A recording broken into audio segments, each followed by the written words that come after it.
नमस्कार दोस्तों, study with P R Pankaj आपके यूट्यूब चैनल पर मैं एक बार फिर से आप सभी का स्वागत करता हूं। जैसा कि हिमालय इस समय हमारा टॉपिक चल रहा है, इसमें अगला लेक्चर में लेकर आप सभी के सामने आया हूं, जिसमें आज हम हिमालय के पर्वत एवं उसकी चोटियों को हम अध्ययन करेंगे। जैसे कि इसके पहले हमने हिमालय की उत्पत्ति एवं उसका निर्माण अर्थात उसके विकास के बारे में अध्ययन किया था, तो इसी कड़ी में आज हम हिमालय के पर्वत और उसकी चोटियों के बारे में अध्ययन करेंगे। जैसा कि आप सभी देख रहे होंगे, ये हिमालय है, ये भारत है और भारत में हिमालय पर्वत को मैंने दर्शाने की बखूबी कोशिश की। इधर कुछ प्रमुख चोटियां हैं जिनका क्रम से अक्सर क्वेश्चन बन जाता है, इसलिए मैंने स्पेशली यहाँ पर अलग से लिख दिया है।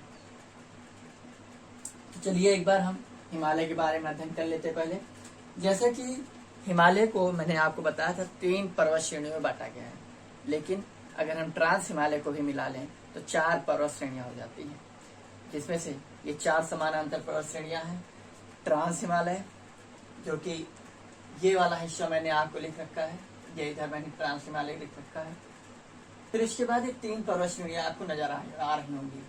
ये वाली आपकी है बृहद हिमालय, जो ब्लैक कलर से है। रेड वाली लघु हिमालय, लघु हिमालय को मध्य हिमालय भी बोलते हैं, हिमाचल हिमालय बोलते हैं। उसके बाद ये ग्रीन कलर की जो लाइन आपको दिख रही है, आगे डॉट डॉट में दिख रही है, ये शिवालिक हिमालय। आगे डॉट डॉट का मतलब तात्पर्य है कि असम और अरुणाचल प्रदेश में शिवालिक हिमालय एक समानांतर श्रेणी में नहीं चलती है, कुछ छोटी छोटी चोटियों के रूप में चलती है, ठीक है। जिसकी वजह से इसमें ये जो 3-4 चोटियां अरुणाचल प्रदेश में से पाई जाती हैं, डफला, मिरी, अबोर, मिश्मी, अक्सर इनका क्रम पूछ लेता है। तो ये क्रम इनका पश्चिम से पूर्व की ओर आप जाएंगे तो डफला, मिरी, अबोर, मिश्मी इनका एक क्रम है, जो कि अरुणाचल प्रदेश में पाई जाती हैं और इस शिवालिक श्रेणी का हिस्सा है। अगर हम ट्रांस हिमालय की बात करें तो ट्रांस हिमालय स्पेशली जो है, ये ट्रांस का अर्थ होता है पार। जो ट्रांस हिमालय है, इसकी उत्पत्ति हिमालय के से काफी पहले हो चुकी थी। जैसे कि मैंने आपको बताया था, ट्रांस हिमालय का हिमालय का उद्गम आपके कैथिस सागर में जमे हुए मलबे से हुई है, लेकिन जो ट्रांस हिमालय है, इसका विकास, इसकी उत्पत्ति हिमालय से काफी पहले हो चुकी थी। तो ट्रांस हिमालय अर्थात हिमालय के पार वाला हिस्सा।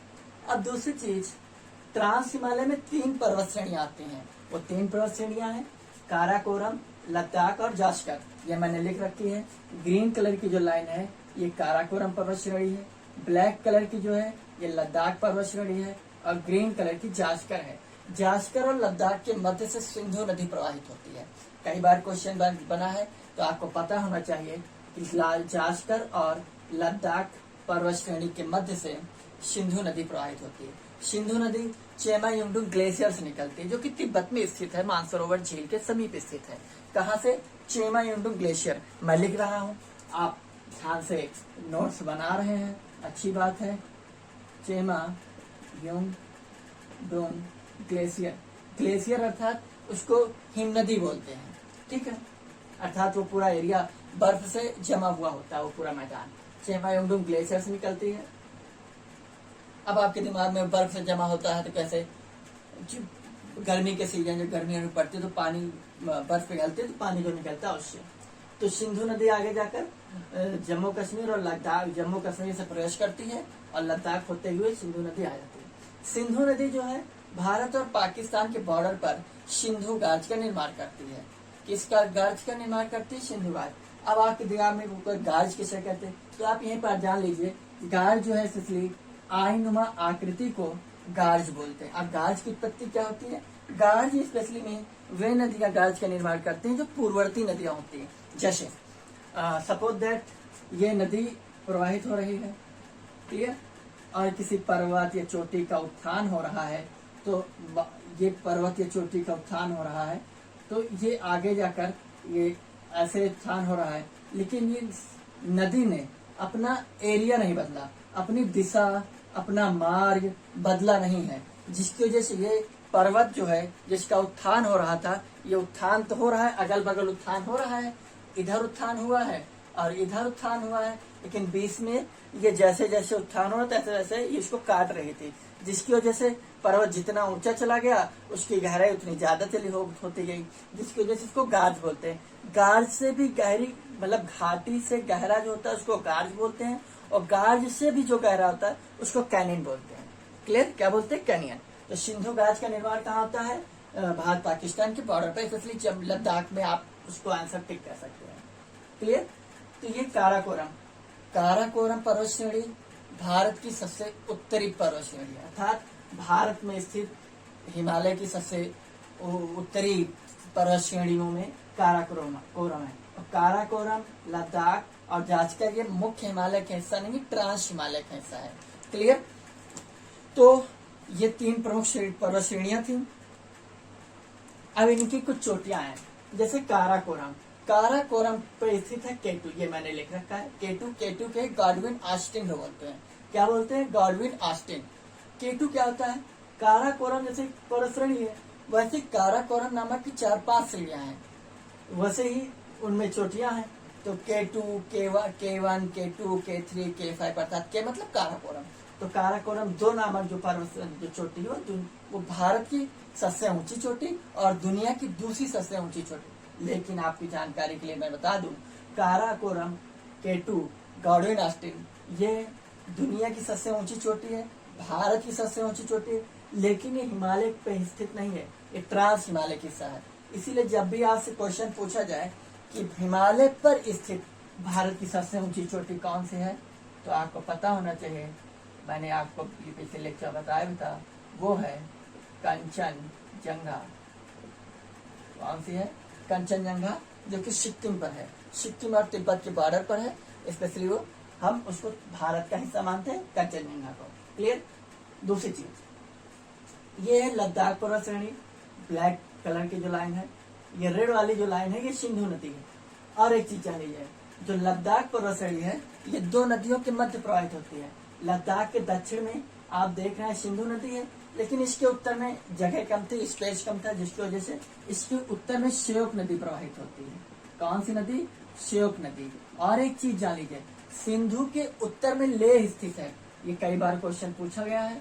तो सिंधु के उत्तर में, अर्थात कहने का तात्पर्य है, ये ब्लैक कलर के यहीं पर कहीं काराकोरम लद्दाख के जस्ती में और सिंधु के उत्तर में स्थित है। कौन? लेह। लेह जो है लद्दाख का हिस्सा है। लद्दाख एक अब केंद्र शासित राज्य है। ठीक? लद्दाख और जम्मू कश्मीर दोनों। तो इस पर लद्दाख पर एक चोटी जिसका नाम राकापोशी, राकापोशी चोटी जो है ये दुनिया की सबसे तीव्रतम ढाल वाली चोटी है। अर्थात जैसे चोटियां होती हैं, ये चोटी है, ये है, ये चोटी है, पर्वत है, ये चोटी है, लेकिन ये इसकी तीव्रतम ढाल इसकी नहीं, मतलब ये चोटी है, ये इसकी तीव्रतम ढाल। अर्थात अगर आप यहाँ से एक बार स्लिप हो गए तो सीधा नीचे आएंगे और नीचे आके फिर ऊपर चले जाएंगे। ये कुदरत का अपना एक हुनर है कि आप नीचे आएंगे और ऊपर चले जाएंगे। ठीक है, आई बात समझ में? तो लद्दाख जो है वो लद्दाख पे स्थित है राकापोशी, जांचकर लद्दाख के दक्षिण में स्थित है। तो ये रहा ट्रांस हिमालय। ट्रांस हिमालय की बात अगर हम बात करें तो उसके बाद काराकोरम पर्वत श्रेणी पर ही कुछ 4 ग्लेशियर स्थित हैं। 4 ग्लेशियर कौन कौन से? सियाचिन, व्हिस्पर, बियाफो, बाल्टोरा। अक्सर क्वेश्चन बनता है दुनिया का सबसे ऊंचाई पर स्थित ग्लेशियर कौन सा है? सियाचिन ग्लेशियर है। तो मैं इसको थोड़ा रफ कर देता हूँ, ठीक है, ताकि यहीं पर स्पेस बना रहे मुझे लिखने पढ़ने के लिए। और सियाचिन, व्हिस्पर, बियाफो, बाल्टोरा। क्लियर? सियाचिन, व्हिस्पर, बियाफो, बाल्टोरा। दुनिया की सबसे ऊंचाई पर स्थित ग्लेशियर सियाचिन ग्लेशियर है, और दुनिया में सबसे स्थित सियाचिन, और सियाचिन पर ही भारत की सेना गश्त करती है, ड्यूटी लगती है।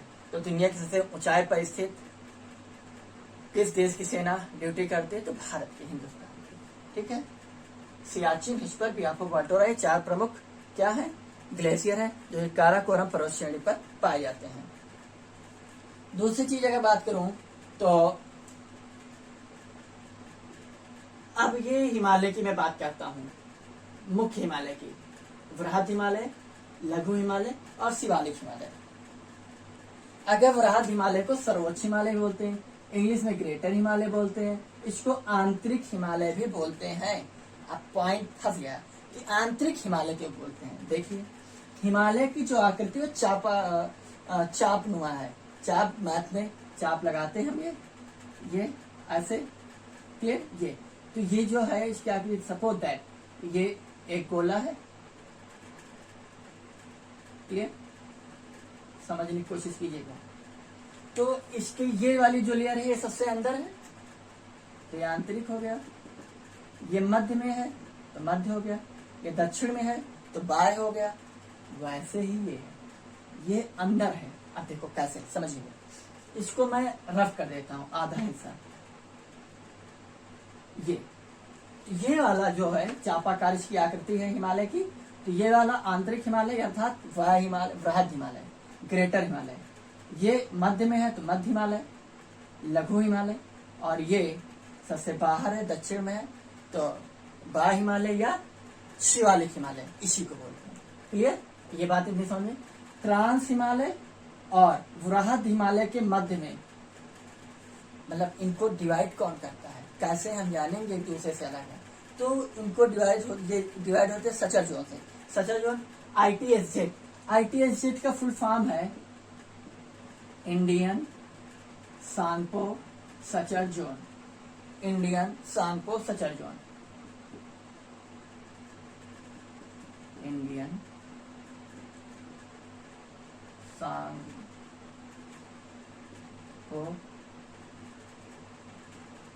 सचर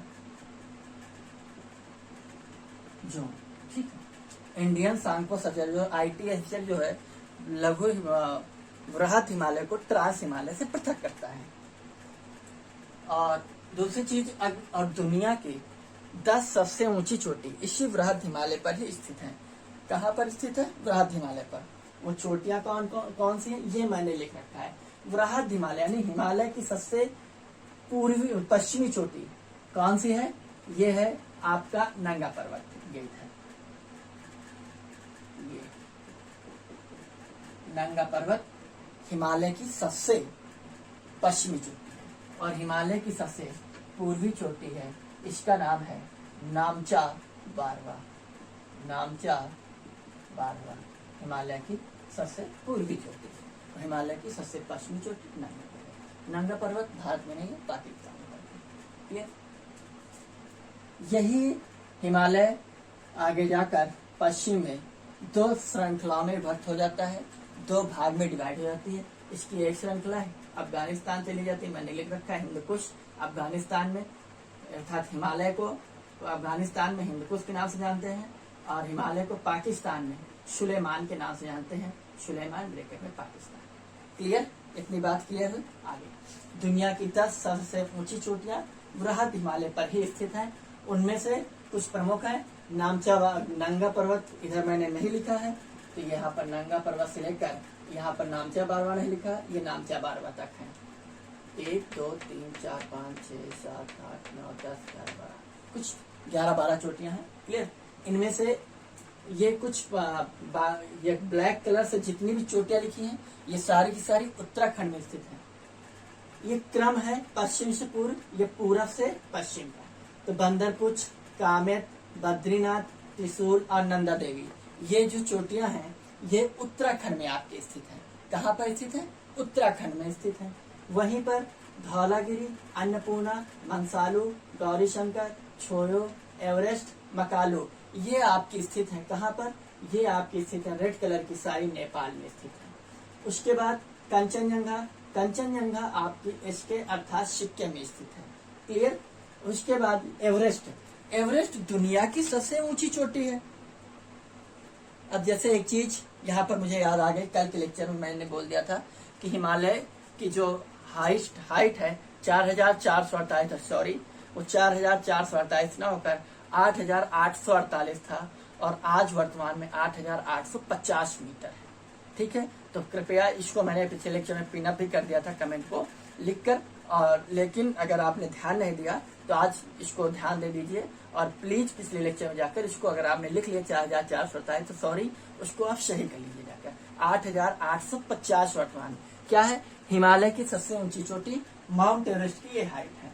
माउंट एवरेस्ट को स्पेशली नेपाल में सागरमाथा के नाम से जानते हैं और तिब्बत में चेमोलिंगमा के नाम से जानते हैं। चेमोलिंगमा का अर्थ होता है पर्वतों की रानी।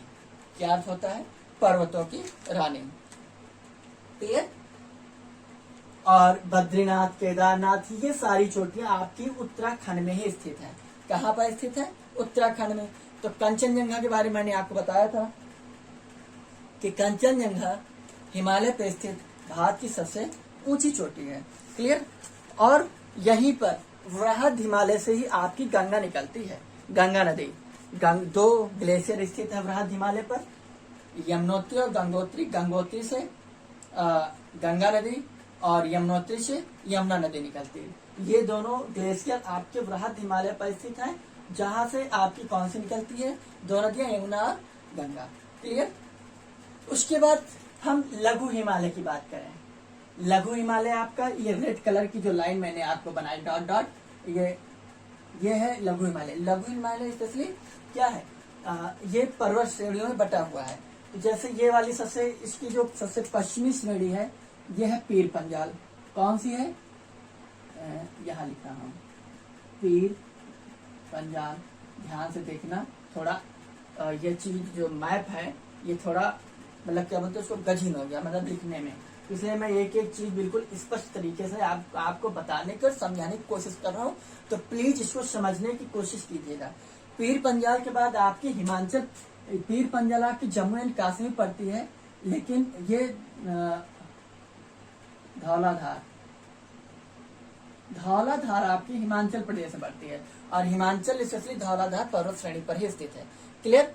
उसके बाद मंसूरी, ये आपकी मंसूरी पर्वत श्रेणी है और मंसूरी स्पेशली उत्तराखंड में स्थित है। क्लियर। फिर नेपाल में आपकी महाभारत स्थित है, ये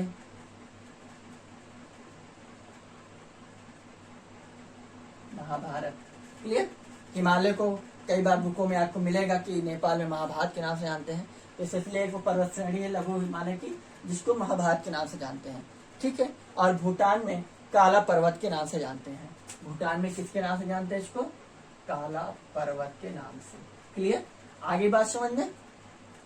लघु हिमालय को मध्य हिमालय कहते हैं, देख लीजिए मध्य में पड़ रहा, ऊपर भी, यहाँ भी समझ में आ गया आपके। लघु हिमालय क्यों कहते हैं, क्योंकि ये दोनों हिमालय, वृहद हिमालय और शिवालिक हिमालय, ये शिवालिक हिमालय, इन दोनों में सबसे छोटा हिमालय है, अर्थात इसकी लंबाई इससे कम है। तो इसी लघु हिमालय पर ही 5 पर्वत श्रेणियां पाई जाती हैं, पीर पंजाल, धौलाधार, मंसूरी और महाभारत और काला पर्वत। अब पीर पंजाल की अगर हम बात करें तो पीर पंजाल में ही, पीर पंजाल जो कि जम्मू एंड कश्मीर में स्थित है, और यहाँ पर श्रीनगर से अगर आपको जम्मू जाना है, श्रीनगर से जम्मू जाने के लिए श्रीनगर, धौलाधार, पीर पंजाल के उत्तर में, क्या बोलते हैं इसको, हाँ श्रीनगर उत्तर में, और क्या बोलते हैं जम्मू दक्षिण पर जाता है। जम्मू एंड कश्मीर राज्य की 2 राजधानियां हैं, एक ग्रीष्मकालीन है, ग्रीष्मकालीन राजधानी अर्थात जब गर्मी पड़ती है तो इसकी राजधानी श्रीनगर हो जाती है, और जब ठंडी पड़ती है तो इसकी राजधानी जम्मू हो जाती है। क्लियर। वैसे जब अगर आपसे जब भी पूछा जाए कि जम्मू एंड कश्मीर की राजधानी क्या है, तो जम्मू और कश्मीर की राजधानी आपको श्रीनगर ही टिक करना है। क्लियर। पीर पंजाल पर ही बनिहाल दर्रा स्थित है। कौन सा दर्रा स्थित है, बनिहाल दर्रा स्थित है। बनिहाल दर्रे से ही हम जम्मू से श्रीनगर जाते हैं। क्लियर। इस मार्ग को जम्मू कश्मीर सड़क मार्ग बोलते हैं, और बनिहाल दर्रे पर ही जवाहर सुरंग स्थित है। आपकी जवाहर सुरंग आपकी स्थित है। क्लियर। आगे वृहद हिमालय को लघु हिमालय से पृथक कौन करता है, तो पृथक करता है एमसीटी। एमसीटी, एम का अर्थ है main central thrust, main central thrust. Main central thrust जो है बृहद हिमालय को लघु हिमालय से पृथक करता है। बात अगर हम धौलाधार पर्वत श्रेणी की करें तो इसे हिमाचल श्रेणी भी कहते हैं। क्यों? क्योंकि हिमाचल प्रदेश मुख्य रूप से धौलाधार श्रेणी पर ही स्थित है और शिमला, इसकी जो राजधानी हिमाचल प्रदेश की, वो भी स्पेशली यहीं पर स्थित है। और शिमला के पूर्व में मंसूरी जो कि आपकी उत्तराखंड में स्थित है। क्लियर? इस धौलाधार श्रेणी पर बर्फबारी होती तो यहाँ पर पूरे में बर्फबारी है, लेकिन यहाँ पर ये जो लघु हिमालय है ये शीतोष्ण कटिबंध में पड़ जाता है। किस कटिबंध में पड़ जाता है? शीतोष्ण कटिबंध। और शीतोष्ण कटिबंध का तात्पर्य है कि यहीं पर अभी गर्मी पड़ेगी, गर्मी पड़ने के कारण यहाँ बर्फ पिघलेगी। बर्फ पिघलेगी तो जो पहाड़ियां हैं, जो चोटियां हैं, इन पर फिर छोटे छोटे घास के मैदान, छोटे छोटे घास जगाएगी। उस छोटी छोटी घास के जगने से इनको अलग अलग नामों से जानते हैं। जैसे जम्मू एंड कश्मीर में इनको मर्ग के नाम से जानते हैं। किसके नाम से जानते हैं? मर्ग। जैसे एग्जाम्पल के तौर पर सोनमर्ग, क्लियर, और गुलमर्ग, दोनों बहुत ही प्रसिद्ध स्थल हैं जम्मू एंड कश्मीर में। अगर कभी भी जाना भर्ती वर्ती होकर या ऐसे, तो इन दोनों स्थान पे घूमने जाना, सोनमर्ग और गुलमर्ग। वैसे ही इनको क्या बोलते हैं, हिमाचल प्रदेश में बुग्याल और पयाल बोलते हैं ऐसे शीतोष्ण घास के मैदान को। और यहाँ पर उत्तराखंड में दून और द्वार बोलते हैं। दून और द्वार इसलिए यहाँ पर घाटी हैं, जैसे हरिद्वार, देहरादून, इस प्रकार से इन घाटियों में बसे हुए शहर हैं, इसलिए इनको दून और द्वार बोलते हैं। क्लियर? आगे बात समझ में? आगे तो दूसरी चीज अगले है शिवालिक हिमालय। शिवालिक हिमालय की अगर हम बात करें तो मध्य हिमालय को शिवालिक हिमालय से अलग करता है MBF। कौन? MBF, main boundary fault. Main boundary fault MBF लघु और या मध्य हिमालय को शिवालिक हिमालय से MBF डिवाइड करते। लिख रखा मैंने हर चीज आपको, लिख इसलिए रखा है ताकि समय कम लगे। ठीक है, सिर्फ मुझे समझाना रहे। तो मेन बाउंड्री फॉल्ट जो है मध्य हिमालय या लघु हिमालय को शिवालिक हिमालय से पृथक कर देता है। क्लियर? बात समझ में आई? अब शिवालिक हिमालय हम पढ़ते हैं। बात अगर हम शिवालिक हिमालय करें तो शिवालिक हिमालय हिमालय की सबसे नवीनतम पर्वत श्रेणी है। क्लियर? हिमालय की सबसे नवीनतम पर्वत श्रृंखला है और तीनों हिमालय में, तीनों पर्वत श्रृंखला में इसकी हाइट सबसे कम है। और शिवालिक हिमालय समानांतर एक श्रेणी नहीं है, जिसकी वजह से इसको अरुणाचल प्रदेश में 3 चोटियों के नाम से जानते हैं, डफला, मिरी, अबोर, मिश्मी। ठीक है, ये शिवालिक हिमालय का हिस्सा है जो कि अरुणाचल प्रदेश में स्थित है। यहाँ पर मैंने लिख रखा है डफला, मिरी, अबोर, मिश्मी। ये विस्तार इसका पश्चिम से पूर्व में है। डफला सबसे पश्चिमी है, फिर मिरी है, फिर अबोर है, फिर मिश्मी है। जब भी क्वेश्चन बनेगा डायरेक्ट ऐसे क्रम से ही पूछता है। क्लियर? फिर इसी के हिस्से हैं असम में मिकिर, रेगमा, बरायल। मिकिर, रेगमा, बरायल, ये असम में स्थित है। उसके बाद शिवालिक में ही, शिवालिक के बाद आपका तराई का क्षेत्र आ जाता है। तराई का क्षेत्र वो एरिया जो दलदली टाइप होता है, तराई क्षेत्र। ठीक है, तो यहाँ पर और तराई क्षेत्र शिवालिक को तराई क्षेत्र से डिवाइड करता है HFF। कौन है? HFF। HFF का फुल फॉर्म क्या होता है जान लीजिए, हिमालयन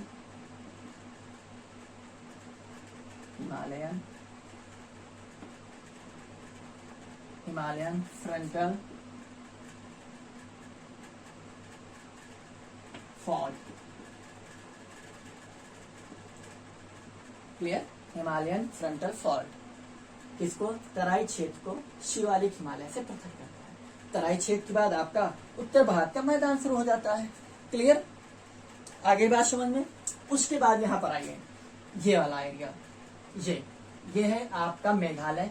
मेघालय पर 3 पर्वत तीन श्रेणियां, तीन पर्वत चोटियां स्थित है। पश्चिम से पूर्व में आप जाएंगे गारो, खासी, जयंतिया। गारो, खासी, जयंतिया मेघालय में स्थित है। और इनकी जो राजधानी है, मेघालय की राजधानी शिलांग, मेघालय की राजधानी शिलांग खासी पहाड़ी पर स्थित है। और खासी वही स्थल है जहां पर सर्वाधिक बारिश होती है, और खासी में ही मासिनराम स्थित है। ठीक, आगे बात समझ में। ये है कुछ चोटियां, और इन चोटियों को जैसे अरुणाचल प्रदेश में ये हिमालय का हिस्सा जब क्या बोलते हैं इसको, हाँ, यहाँ से ब्रह्मपुत्र नदी अरुणाचल प्रदेश से प्रवेश करती है अरुणाचल प्रदेश में, और यहीं पर एक गाज का निर्माण करती है जिसका नाम है दिहंग गाज। क्या नाम है? दिहंग गाज। ब्रह्मपुत्र नदी दुनिया की एकमात्र ऐसी नदी जो सर्वाधिक नामों से जानी जाती है। चीन में या तिब्बत में उसको शांगपो के नाम से जानते हैं, और अरुणाचल प्रदेश में दिहंग के नाम से जानते हैं, असम में ब्रह्मपुत्र के नाम से जानते हैं, बांग्लादेश में इसको जमुना के नाम से जानते हैं। क्लियर? तो ये जब भारत में पहुंचती है तो दिहंग गाज से ही प्रवेश करती है, जैसे सिंधु गाज, दिहंग गाज। यहीं पर हिमाचल प्रदेश में एक नदी है सतलज नदी। सतलज नदी जो है सतलज गाज का निर्माण करती है, शिप्किला दर्रे से प्रवेश करती है हिमाचल प्रदेश में, और वो सतलज गाज का निर्माण करती है। गाज बता चुका हूँ, और खासकर आज समझ चुके होंगे। मणिपुरी पहाड़ी को लैमाटोल पहाड़ी भी बोलते हैं। क्या बोलते हैं? लैमाटोल, लैमाटोल पहाड़ी भी बोलते हैं। मणिपुरी पहाड़ी, मणिपुरी पहाड़ी पर ही आपकी लोकटक झील स्थित है। कौन सी? लोकटक झील। और लोकटक झील से ही बराक नदी निकलती है। कौन सी नदी निकलती है? बराक नदी। बराक नदी वही नदी है जो गंगा और जमुना का जो जल है वो बराक में जाकर मिल जाती है, और बराक से के नाम से ही वो बंगाल खाड़ी में अपना जल छोड़ती है। क्लियर? बात अगर मिजो पहाड़ी को करें तो मिजो पहाड़ी को लुसाई पहाड़ी भी बोलते हैं। लुसाई, क्या बोलते हैं? लुसाई पहाड़ी। मिजो अर्थात मिजोरम की सबसे जो ऊंची चोटी है उसका नाम है ब्लू माउंटेन, और कई बार पूछा जा चुका है। ब्लू माउंटेन मिजोरम की, जो कि लुसाई पहाड़ी है, मिजो पहाड़ी पर स्थित है। दूसरी चीज ये हिमालय का दक्षिणी, जब दक्षिण को मुड़ जाता है दिहंगार से, तो इसको भारत और म्यांमार का बॉर्डर का काम करता है, और इसको अराकान योमा के नाम से जानते हैं। इसके नाम से जानते हैं, अराकान योमा के नाम से जानते हैं। तो ये कुछ रही हिमालय के प्रमुख चोटियां, पहाड़ियां, पर्वत श्रेणियां, जो कि एग्जाम पॉइंट ऑफ व्यू से बहुत ही महत्वपूर्ण थी। अगर ये लेक्चर एक बार में आपके समझ में आए तो दोबारा भी देखिए, ठीक है। और एग्जाम पॉइंट ऑफ व्यू से बहुत ही सटीक कंटेंट मैंने देने की कोशिश की है। कम समय में ज्यादा जानकारी मैंने कलेक्ट करने की कोशिश की है, और आपको पहुंचाने की, आपको प्रोवाइड करने की भी पूरी मैंने कोशिश की है। तो ये रहा हिमालय। हिमालय का एक पार्ट और आएगा, लास्ट पार्ट, बस, ठीक है, क्योंकि ज्यादा कंटेंट देने में फिर लेक्चर बहुत बड़ा हो जाएगा। तो आज के लिए इतना ही। आप सभी का बहुत बहुत धन्यवाद। हाँ, लेकिन लाइक, सब्सक्राइब और शेयर जरूर करिएगा, ठीक है। आज इतना ही। आप सभी का बहुत बहुत धन्यवाद। Thank you.